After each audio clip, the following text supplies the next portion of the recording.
जयगढ़ का खजाना, इंदिरा गांधी और एक खुफिया मिशन।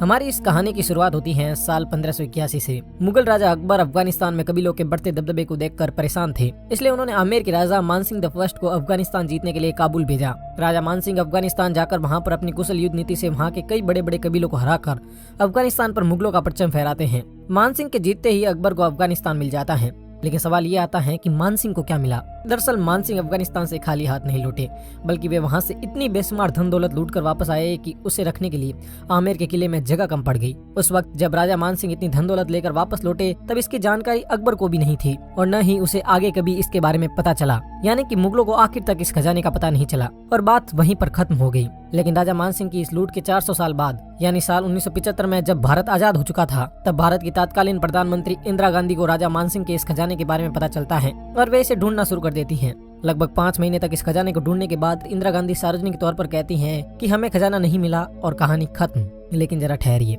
ये कहानी इतनी भी सीधी नहीं है जितनी आप इसे समझ रहे हैं, क्योंकि इस कहानी में अब तक हमने सिर्फ 2 लोगों की बात की है, लेकिन हकीकत में इसमें पाकिस्तान भी है, जयपुर का शाही राजघराना भी है, जयगढ़ का किला भी है और कुछ सवाल भी हैं। सवाल कुछ ऐसे हैं कि जैसे जिस खजाने के बारे में मुगल और अंग्रेज भी नहीं जानते थे, उसके बारे में इंदिरा गांधी कैसे जानती थी, और क्या इंदिरा गांधी को सच में वो खजाना कभी नहीं मिला, और अगर इंदिरा गांधी को वो खजाना मिल गया तो उसके बाद उन्होंने उसका क्या किया और इस खजाने से पाकिस्तान का क्या संबंध था। चलिए जानते हैं। जयगढ़ के खजाने और इंदिरा गांधी के बीच के रिश्ते को जानने से पहले आपको इस खजाने के इतिहास के बारे में जानना पड़ेगा। ये 16वीं सदी की बात है। इस वक्त भारत में मुगल साम्राज्य अपने चरम पर था। 1570 से 80 के इस दशक में भारत के अधिकतर हिस्से पर मुगलिया सल्तनत का राज था, लेकिन मुगल राजा अकबर इसे और फैलाना चाहता था। वो मुगल साम्राज्य का विस्तार अफगानिस्तान तक करना चाहता था। अकबर इसके लिए अपने नवरत्नों में से एक राजा बिरबल को अफगानिस्तान भेजता है। अफगानिस्तान में उस वक्त अलग अलग कबीलों का दबदबा था। राजा बिरबल अपनी कुशल सैन्य नीतियों के दम पर अफगानिस्तान में लगातार कबीलों को हराकर आगे बढ़ रहे थे, लेकिन इसी दौरान राजा बिरबल के इस अभियान में उनका सामना यूसुफजई कबीले से होता है। यूसुफजई कबीला अफगानिस्तान के सबसे बड़े कबीलों में से एक था। यह कबीला राजा बिरबल को चारों तरफ से घेर कर बड़ी बहरे में से मार डालता है। अकबर को जब बिरबल की मौत की खबर मिलती है तो अकबर अंदर तक टूट जाता है और वह ठान लेता है कि अब वह बिरबल की मौत का बदला लेकर रहेगा। अब एक तरफ अकबर को अफगानिस्तान भी जीतना था और दूसरी तरफ उसे बिरबल की मौत का बदला भी लेना था, इसलिए वो अपने सबसे भरोसेमंद सेनापति मानसिंह को काबुल भेजता है।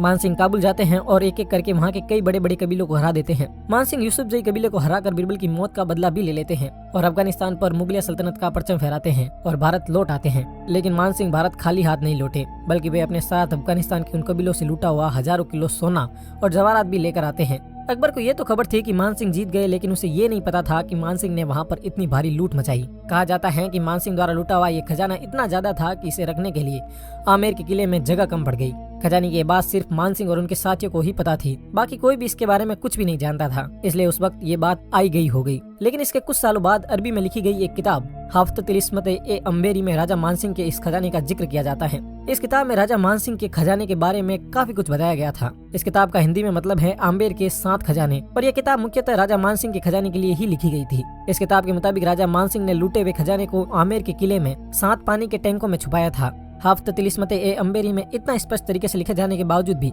उस वक्त किसी को भी ये खजाना नहीं मिला और बात वहीं पर खत्म हो गई। इसके बाद जब भारत से मुगलों का पतन हो जाता है और अंग्रेज भारत आते हैं, तो उन्हें भी इस किताब और खजाने के बारे में पता चलता है। वे भी राजा मानसिंह के इस खजाने को ढूंढने की बहुत कोशिश करते हैं, लेकिन आखिर में अंग्रेजों के हाथ भी कुछ नहीं लगता। इसके बाद अंग्रेज भी भारत से चले जाते हैं और भारत आजाद हो जाता है। लेकिन इतने सालों बाद भी राजा मानसिंह का ये खजाना अब भी गुप्त था और कोई नहीं जानता था कि ये कहाँ पर था। अंग्रेजों के जाने के बाद भारत में एक लोकतांत्रिक सरकार बनती है और फिर जैसा कि पिछले 400 सालों से हो रहा था, वैसे ही इस बार भी जब भारत में सत्ता परिवर्तन होता है तो राजा मानसिंह के इस खजाने की खोज एक बार फिर से शुरू हो जाती है। आजादी के तकरीबन 28 साल बाद साल 1975 में पूरे देश में आपातकाल लगा दिया जाता है और देश के शासन की पूरी बागडोर तत्कालीन प्रधानमंत्री इंदिरा गांधी के हाथ में चली जाती है। और बस फिर क्या था, आपातकाल लगते ही इंदिरा गांधी जयपुर की तत्कालीन रानी गायत्री देवी को जेल में बंद करवा देती है और जयगढ़ में खजाना ढूंढना शुरू कर देती है। लेकिन खजाने की इस खोज के बारे में जानने से पहले आपको इंदिरा गांधी और गायत्री देवी के बीच के संबंधों को जानना पड़ेगा, क्योंकि इनके आपसी संबंधों ने भी इस खोज में महत्वपूर्ण भूमिका निभाई थी। गायत्री देवी और इंदिरा गांधी और गायत्री देवी दोनों की शुरुआती शिक्षा रविंद्रनाथ टैगोर के शांति निकेतन से हुई थी, इसलिए ये दोनों काफी कम उम्र से ही एक दूसरे को अच्छी तरह जानती थी। लेकिन गायत्री देवी हमेशा से कांग्रेस के खिलाफ थी और इंदिरा गांधी राजघरानों के खिलाफ थी, इसलिए इन दोनों की ज्यादा बनती नहीं थी। और ऊपर से साल 1962 में हुए लोकसभा चुनाव में गायत्री देवी कांग्रेस की शारदा देवी को वर्ल्ड रिकॉर्ड मार्जिन से हरा देती है, जिससे इंदिरा गांधी और गायत्री देवी के बीच की ये दरारें और बढ़ जाती हैं और इन दोनों के बीच एक साइलेंट वॉर शुरू हो जाती है। अब इंदिरा गांधी को गायत्री देवी के खिलाफ बस एक मौके की तलाश थी और साल 1975 में उन्हें वो मौका भी मिल जाता है। इस समय तक तक आते आते चुनाव में धांधली, बेरोजगारी और महंगाई जैसे राष्ट्रीय मुद्दों के कारण इंदिरा गांधी के पद पर काले बादल मंडराने लगे थे। इंदिरा गांधी अब किसी भी तरह अपनी सत्ता बचाना चाहती थी और इसी वजह से 25 जून 1975 को वो पूरे देश में आपातकाल लगा देती है। आपातकाल लगते ही विपक्ष के नेताओं को जेल में डाल दिया जाता है और मीडिया को खामोश कर दिया जाता है। गायत्री देवी भी इस इमरजेंसी का शिकार होती हैं और उन्हें भी तिहाड़ जेल जाना पड़ता है। अब जब गायत्री देवी जेल में थी तब किसी ने इंदिरा गांधी को हाफ्त तिलिस्मते अंबेरी और जयगढ़ के खजाने के बारे में बताया। इंदिरा गांधी को जब इस खजाने के बारे में पता चलता है तो उनके पास इस बात का अच्छा मौका था कि वो इस खजाने को ढूंढ ले, क्योंकि मीडिया और विपक्ष के नेता खामोश थे और गायत्री देवी जेल में थी। इमरजेंसी के ठीक 1 साल बाद यानी 10 जून 1976 को पुलिस, आर्मी और इनकम टैक्स डिपार्टमेंट मिलकर जयगढ़ फोर्ट पर एक रेड मारते हैं और इस रेड का मकसद था जयगढ़ में छुपे हुए खजाने को ढूंढना। सरकार इसे एक रेगुलर रेड बताती है, लेकिन हकीकत में इस रेड के पीछे का मकसद था खजाने को ढूंढना। लेकिन इस रेड के बाद अब एक सवाल यहाँ पर यह भी उठता है कि अगर मानसिंह ने अपने इस खजाने को आमेर के किले में दफनाया था तो इंदिरा गांधी से जयगढ़ फोर्ट में क्यों ढूंढ रही थी? तो इस सवाल का जवाब भी बड़ा सीधा है। 1592 में बना आमेर का किला और 1726 में बना जयगढ़ का किला एक सुरंग के थ्रू आपस में कनेक्ट होते हैं। इसलिए माना जाता है कि इंदिरा गांधी इस सुरंग का फायदा उठाकर जयगढ़ के किले के साथ साथ आमेर के किले में भी खजाना ढूंढ रही थी। इमरजेंसी के दौरान इंदिरा गांधी के बेटे संजय गांधी पॉलिटिकली काफी एक्टिव थे। लोग मानते थे कि असली पावर तो संजय गांधी के हाथ में है, इंदिरा गांधी तो बस उनकी कठपुतली थी। संजय गांधी ने ही इमरजेंसी लगवाई थी और उन्होंने ही जयगढ़ के किले में खजाने की खोज शुरू करवाई थी। जयगढ़ में चल रही इस खोज के दौरान इस ऐतिहासिक किले को बुरी तरह तहस नहस कर दिया जाता है। इस समय कर्फ्यू का माहौल था, इसलिए लोगों को किले के आसपास आना मना था। खजाने की ये बातें कुछ समय तक तो लोकल ही रहती हैं, लेकिन बाद में धीरे धीरे ये पूरे भारत में फैलती हैं और इसके बाद ये पूरी दुनिया में फैलने लगती हैं। जब इस खजाने के बारे में पाकिस्तान के प्रधानमंत्री जुल्फिकार अली भुट्टो को पता चलता है तो वो 11 अगस्त 1976 को इंदिरा गांधी को एक पत्र लिखते हैं, जिसमें वे जयगढ़ के इस खजाने में पाकिस्तान का हिस्सा मांगते हैं। पाकिस्तान इस पत्र को लीक कर देता है, जिससे खजाने की ये बात पूरी दुनिया में फैल जाती है। इंदिरा गांधी इस पत्र का जवाब तुरंत नहीं देती और खजाने की खोज चालू रहती है और लगभग 5 महीनों तक आर्मी, पुलिस, इनकम टैक्स और आर्कियोलॉजिकल विभाग की टीमें जयगढ़ में ही डेरा डाले रहती हैं। पर अब सवाल ये उठता है कि क्या इतने महीनों की मेहनत के बाद इंदिरा गांधी इस खजाने को ढूंढने में कामयाब भी हुई? तो इस सवाल का जवाब है हाँ भी और ना भी। नवंबर 1976 में लगभग 5 महीने तक चले इस सर्च अभियान को सरकार बंद कर देती है और इंदिरा गांधी पाकिस्तानी प्रधानमंत्री भुट्टो को एक जवाबी पत्र लिखती हैं, जिसमें वो लिखती हैं कि हालांकि हमने अपनी लीगल टीम से सलाह मशविरा किया और मुझे लगता है कि अगर हमें वो खजाना मिला भी होता तो भी उस पर पाकिस्तान का कोई अधिकार नहीं होता, लेकिन फिर भी मैं आपकी जानकारी के लिए बता दूं कि हमें वहाँ पर कोई खजाना नहीं मिला, इसलिए इस मुद्दे पर बहस करने का कोई फायदा नहीं है। इंदिरा गांधी द्वारा भुट्टो को लिखे गए इस पत्र से एक बात तो क्लियर हो गई कि सरकार द्वारा खजाना ढूंढने की बातें कोई हवाई बातें नहीं थी। सरकार ने सच में जयगढ़ में खजाना ढूंढा था। इंदिरा गांधी ऑफिशियली ये कहती हैं कि सरकार को जयगढ़ में सिर्फ 230 किलो चांदी मिली है, इसके अलावा वहाँ पर कुछ नहीं मिला। लेकिन कई लोग इंदिरा गांधी की इस बात पर यकीन करने से मना कर देते हैं, क्योंकि 1976 में जब जयगढ़ में ये सर्च अभियान चल रहा था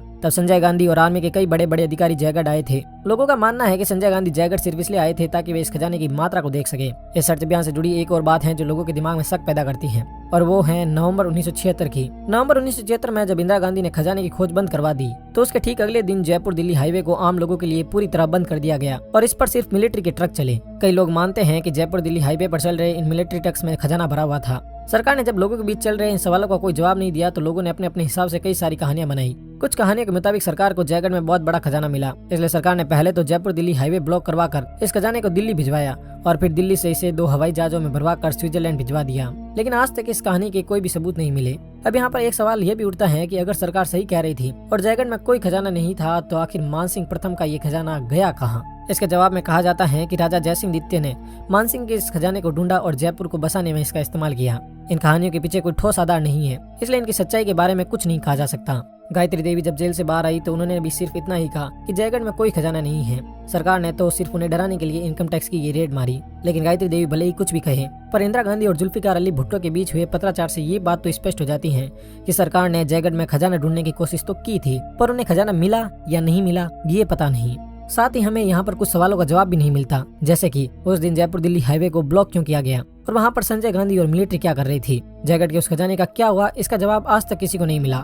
लेकिन एक बात तो स्पष्ट है कि इस खजाने के चक्कर में सरकार ने जयगढ़ को पूरी तरह तहस नहस कर दिया, जिससे इस ऐतिहासिक धरोहर के साथ एक बहुत बड़ा खिलवाड़ हुआ। जयगढ़ किले के इस खजाने पर आपकी क्या राय है, हमें कमेंट सेक्शन में जरूर बताइए। ऐसे ही और नॉलेजेबल और हिस्टोरिकल वीडियो देखने के लिए आप राइट और लेफ्ट में दिए हुए इन वीडियोस पर क्लिक कर सकते हैं। धन्यवाद।